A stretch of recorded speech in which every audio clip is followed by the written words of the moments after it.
한 주간도 살아가게 하옵소서 하고 참여해 주셨습니다. 빌립보서 3장 1절에서 9절입니다. 다 같이 함께 읽겠습니다. 끝으로 나의 형제들아 주 안에서 기뻐하라. 너희에게 같은 말을 쓰는 것이 내게는 수고로움이 없고 너희에게는 안전하니라. 개들을 삼가고 행하는 자들을 삼가고 몸을 상해하는 일을 삼가라. 하나님의 성령으로 봉사하며 그리스도 예수로 자랑하고 육체를 신뢰하지 아니하는 우리가 곧 할례파라. 그러나 나도 육체를 신뢰할 만하며 만일 누구든지 다른 이가 육체를 신뢰할 것이 있는 줄로 생각하면 나는 더욱 그러하니라. 나는 8일 만에 할례를 받고 이스라엘 족속이요 베냐민 지파요 히브리인 중에 히브리인이요 율법으로는 바리새인이요 열심으로는 교회를 박해하고 율법의 의로는 흠이 없는 자라. 그러나 무엇이든지 내게 유익하던 것을 내가 그리스도를 위하여 다 해로 여길 뿐더러 또한 모든 것을 해로 여김은 내 주 그리스도 예수를 아는 지식이 가장 고상하기 때문이라. 내가 그를 위하여 모든 것을 잃어버리고 배설물로 여김은 그리스도를 얻고 그 안에서 발견되려 함이니 내가 가진 의는 율법에서 난 것이 아니요 오직 그리스도를 믿음으로 말미암은 것이니 곧 믿음으로 하나님께로부터 난 의라. 아멘. 오늘도 하나님의 은혜가 여러분의 삶에 가득하기를 바랍니다.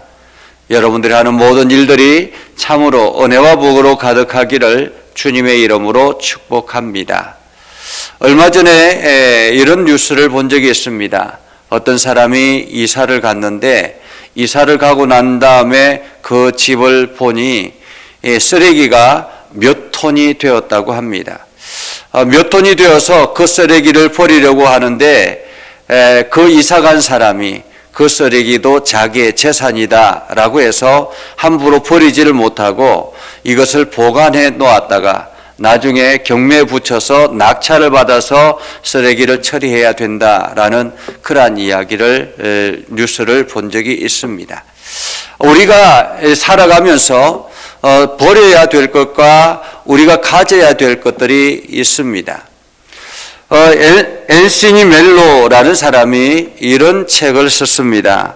수도사들의 방심이라는 책이었습니다. 수도사들의 방심. 이 책의 내용 중에 일부는 이렇습니다. 어느 아프리카 오지의 어느 수도원에 초신자들을 위해서 수도사가 필요하다, 수도사 한 사람이 필요하다라는 요청을 받았습니다. 그래서 본부에서 수도사 5명을 보냈다고 합니다. 사람들이 의아해했죠. 왜 5명이나 보냈을까? 1명이 필요한데 라고 했습니다. 이 5명의 수도사들이 길을 걸어가는 중이었습니다. 어느 마을에 도착했는데 그 마을에 마침 마을 사람들이 우리 1명 있던 수도사가 돌아가셨으니 1명 여기 남았으면 좋겠습니다 라고 이야기를 했습니다. 그때 보니까 그 마을 주변이 너무 아름답고 너무 좋은 거예요. 그래서 한 수도사가 내가 이곳에 머물겠습니다 라고 하고는 남아있기로 작정했습니다. 4명의 수도사가 다시 길을 걸어가게 되었죠. 이번에는 왕궁에 도착했다고 합니다. 근데 왕이 그 4명의 중에 1명을 자기의 사위로 삼고 싶어 했습니다. 그래서 수도사는 생각했습니다. 그렇지, 이 나라를 다스리는데 왕을 바르게 인도하는 것도 필요할 거야. 그러면서 내가 남겠습니다. 1명이 남았습니다. 이제 3명의 수도사가 남았죠. 3명의 수도사가 계속 길을 걸어가고 있습니다. 그런데 이번에는 한 오두막에 도착했는데, 산속의 오두막에 도착했는데 그곳에 여인 한 명이 있었는데 너무 아름다운 거예요. 그런데 마침 그 남편이 도둑대를 맞아가지고 그만 죽음을 당하고 혼자 있게 됐다라는 것입니다.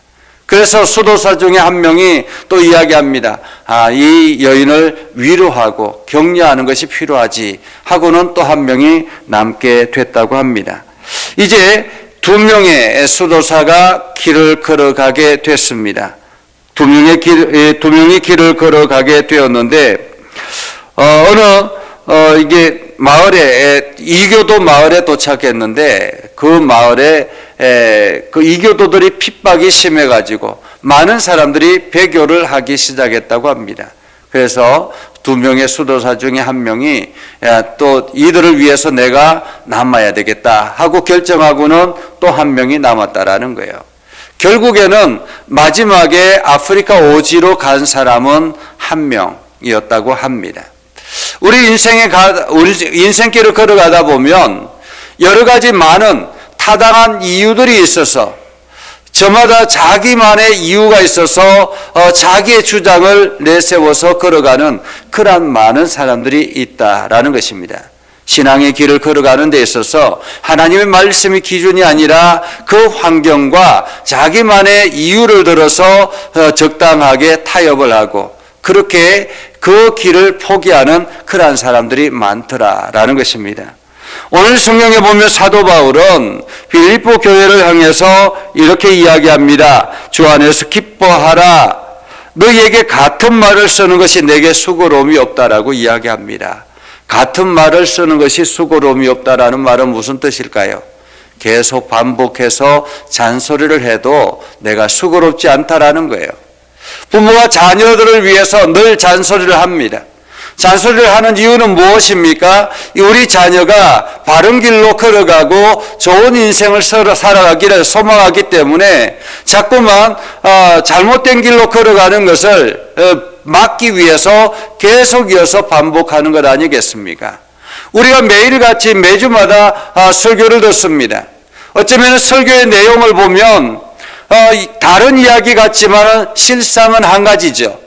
무엇입니까? 우리가 하나님 나라를 향해서 바르게 걸어가야 됩니다 라는 이야기입니다. 그런데 계속 이어서 말씀을 듣는 이유는 무엇입니까? 우리가 매일같이 들어도 그래도 또다시 실수하고 또다시 다른 길로 걸어가려고 하는 우리의 마음들이 있기 때문에 그렇다라는 것입니다. 그래서 우리가 늘 조심해야 된다. 여러분 집안 청소를 하다 보면 하루 청소를 하고 난 다음에 그 다음에 다음 날 되면 청소를 안 해도 됩니까? 그렇지 않습니다. 보면은 매일같이 정리하고 매일같이 청소해야 합니다. 저도 가끔 저도 한 번씩 아내가 어디를 가거나 하면 이게 집을 정리하는데 아이들이 금방 옷을 벗어놓고 또 뒤에 벗어놓고 하는 거 보면 또 치우고 또 치우고 또 치우고 하다 보면 야 이게 참 일이 끝이 없구나라는 생각을 할 때가 있습니다. 정리할 때가 있다라는 것이죠. 오늘 사도 바울은 이야기합니다. 그래서 계속 이어서 우리가 버려야 될 것들이 있다라는 거예요. 인생에 버려야 될 행동들이 있더라라는 것입니다. 오늘 사도 바울은 버려야 될 것들을 이렇게 이야기합니다. 개들을 삼가고 행악하는 자들을 삼가고 몸을 상해하는 일들을 삼가라 라고 이야기합니다. 여기서 삼가하라라는 말은 조심하라, 그 사람들과 함께 길을 걸어가려고 하지 말라라는 말입니다. 여기서 개들은 무엇일까요? 당시에 그 할례를 주장하는 유대인들이 있었습니다.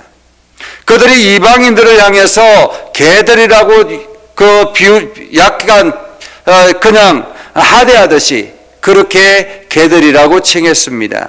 그런데 오늘 사도 바울이 오히려 개들을 삼가라라고 말하는 것은 바로 그들을 향해서 오히려 할례를 주장하는 유대인들을 향해서 개들이라라고 이야기를 하고 있는 것입니다. 그들을 삼가라라는 거죠. 악을 행하는 자들을 삼가라라는 것입니다. 몸을 상해하는 자들을 삼가라라고 합니다. 여기서 몸을 상해한다라는 말은 유대주의자들이 끊임없이 이방인 사람들에게 할례를 행해야만이 하나님의 거룩한 백성이 될 수 있다라고 이야기를 주장하고 있는 것입니다. 그래서 할례를 행하는 것은 무엇입니까? 이게 자기의 몸을 베어서 하나님 앞에 헌신한다라는 의미입니다. 그래서 그렇게 할례를 주장하는 것이죠. 그러나 사도 바울이 주장하는 것은 무엇입니까? 우리의 육체를 베는 것이 아니라 우리의 마음을 베서 온전히 우리가 하나님 앞에 믿음의 결단을 하고 예수 그리스도를 구주로 고백하는 이러한 사람이 바로 할례를 행한 사람과 같다. 하나님의 거룩한 백성이다라고 주장하고 있는 것이죠.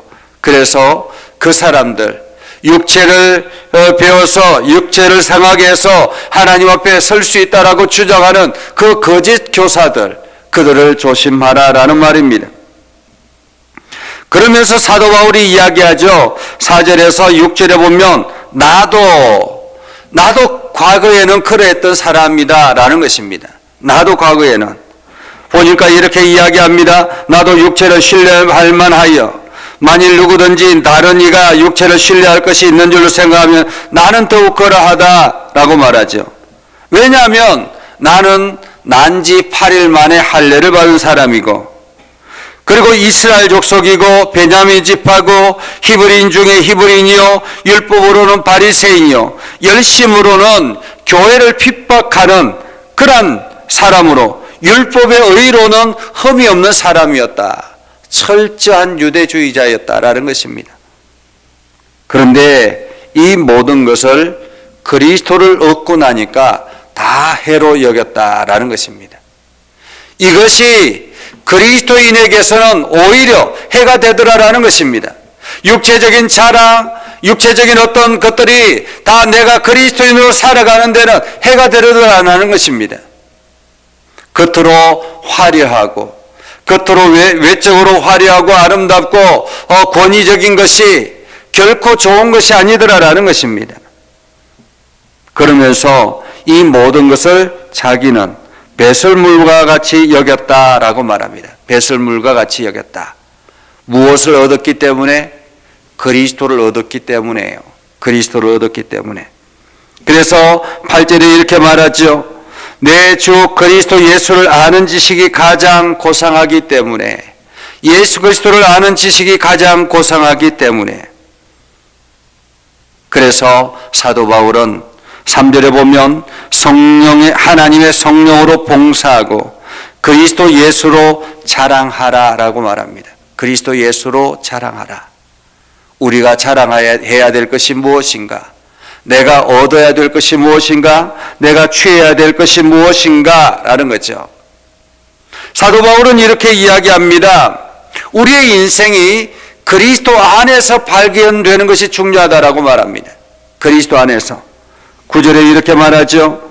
그 안에서 발견되려 함이라. 그리스도를 얻고 그 안에서 발견되려 함이라. 내가 가진 의는 율법에서 난 것이 아니요 오직 그리스도를 믿음으로 말미암은 것이니 믿음으로 하나님께로부터 난 의라 라고 말하고 있습니다. 오늘 우리가 하루를 살아갈 때에 우리는 어디에서 발견되어져야 되는가? 세상에 빛나는 인생이 중요한가? 아니면은 그리스도 안에서 온전한 삶을 살아가는 것이 중요한가? 라는 것입니다. 여러분이 그리스도 안에서 발견되어 그리스도의 사랑을 세상에 전하는 참 빛의 삶을 살아가는 것이 오늘 여러분들이 가장 인생길을 아름답게 걸어가는 길이다라는 것을 기억하시고 오늘도 그리스도 안에서 여러분이 발견되어지는 복된 하루가 되기를 주님의 이름으로 축복합니다. 기도하겠습니다. 거룩하신 아버지 하나님, 은혜를 감사합니다. 하나님의 말씀을 듣고 하나님의 말씀 앞에 거하며 우리가 그리스도 안에서 발견되어지는 복된 하루가 되게 하여 주옵소서. 그래서 영적으로 강건해지며 성령의 충만함으로 나아가며 그리스도의 사랑이 우리를 통해서 세상에 흘러가는 복되고 아름다운 인생 되게 하여 주옵소서. 예수님의 이름으로 기도드리옵나이다. 아멘. 이제는 우리 구주 예수 그리스도의 은혜와 하나님 아버지 극진하신 사랑과 성령님의 감화감동 역사 위로 교통하심의 은혜가 주의 말씀 안에 있는 믿음의 백성들 위에 하는 모든 일들 위에 영원토록 함께 하옵시기를 간절히 축원하옵나이다. 아멘.